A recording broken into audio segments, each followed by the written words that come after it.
Mr. Jim Main to the stage to present the vote of thanks. Jim is the past moderator of the Uniting Church of New South Wales and ACT Synod. Thank you, Jim.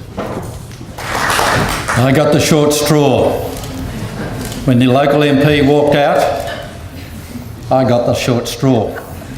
I'm very pleased that I got the short straw because a night like tonight is part of my passion for life. That's community harmony and social inclusion. Dr. Abraham, your speech, and I think you're going to lose Mona soon to the ABC or Insights as a newsreader because it was the best, and she could teach a few of the newsreaders how to speak clearly. But the message of community harmony, social inclusion, the importance of faiths working together is, to my mind, critical to the future of Australia. When I hear politicians and other community leaders proudly saying that we are the world's leading multicultural nation, it worries me. The missing ingredient in all that is that we have got a long way to go as to how to learn how to be cross-cultural. The cultures working together so we are one, as the Affinity choir reminded us with I Am Australian in that song. It's also very important for us to have actually had this here in Parramatta, not because it's the democratic centre, and I've been told that many, many times, but also our two faiths in particular are more concentrated in this area, west, northwest, southwest. We certainly in the Uniting Church at the moment, and I've spent time today with Father Patrick McInerney, who apologises that he had to go early, looking at how we can set up twinning between mosques and congregations. And I'd like it to go even further because I have my Jewish friends here. The third arm, not necessarily the third, we're all equal as the Abrahamic faith. But the more the faiths work together, I think the better the cross-cultural leadership in this community can be there and achieve the one Australia. I was also very impressed with the Auslan in presentation of the singing tonight, because when you look at those signs about being all one, it really encapsulates what we should be striving for. So I thank each and every one of you for being here tonight, to joining the Uniting Church through its National Assembly, its Synod of New South Wales and the ACT. But importantly, we've also got a third arm of the Uniting Church co-sponsoring, and that is Uniting. It used to be called Uniting Care. The Uniting Church is very good at having debates. That's one of the foremost debates as to why they've taken care out of the name.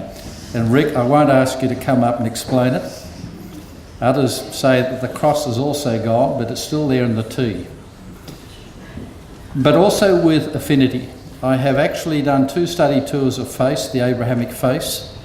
I did it in 2007, soon after my introduction to interfaith through the Cronulla riots.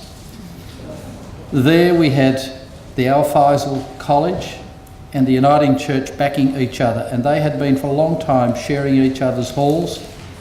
Al Faisal with ours during the rebuilding part or extending the building of their complex. But it was also a very symbolic and important sign, because when the Uniting Church Hall was burnt down, and I met the media with leaders of the Islamic community, including the Secretary of your Islamic Councils, I think it's called, before all the media bar the Australian, and it was only because the Australian got a taxi driver who didn't know how to get to Auburn, and he missed the interview. But it really made me realise then how important this cross-cultural element is needed. The other part that I really want to say is that this has been organised by a group of 5. I'm the lazy person because in the last 4 weeks my wife and I have become homeless. We're living out of a suitcase as we wait to move from one house to a unit. Beck, where's Beck? Is she hiding? Beck down here. And Minai, she was out there, she was frightened to come inside here. She must have gone, has she? You sent her home because you were paying her too much, or she's not paying her enough. But those two particularly have done a lot of the spade work. For Manish, Ahmet and me, with their tremendous help, the five of us actually organised this event. I also want to vote of thanks for the Parramatta Mission people who have helped to set this place up, to help with the bringing the food in so that you didn't all have to delay your evening just trying to get a decent feed, and also the Amity Choir. Now, I've heard you twice now, and I can hear you time and time again, because you are the face of the Australia for today and tomorrow. I live 95% for today and tomorrow because I can't change yesterday. I can only learn from yesterday. My learning says we've got to get cross-cultural. We've also got to see the face seen together, facing community, particularly media, to show that the face following their image of love thy neighbour are actually practising what they preach, that they're not hypocritical when they say we love our neighbour. In fact, I think all the world's religions have a basic principle of love thy neighbour. So continue to love your neighbour. Those who hear from other faiths, fantastic to have you here, particularly a couple here that I actually went to Israel and Palestine in January this year as my second faith study tour, having done it with Affinity at the first time. The more and more we go into these interfaith study tours, the more you learn about how to apply your faith with its commonality in the local context here in Australia.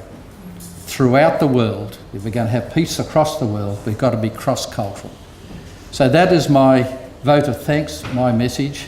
You've had a lot of messages tonight, but I think it's time we did some thank yous, isn't it, Ahmed? And now I'd like to call on Jeremy Spinner, the President of New South Wales.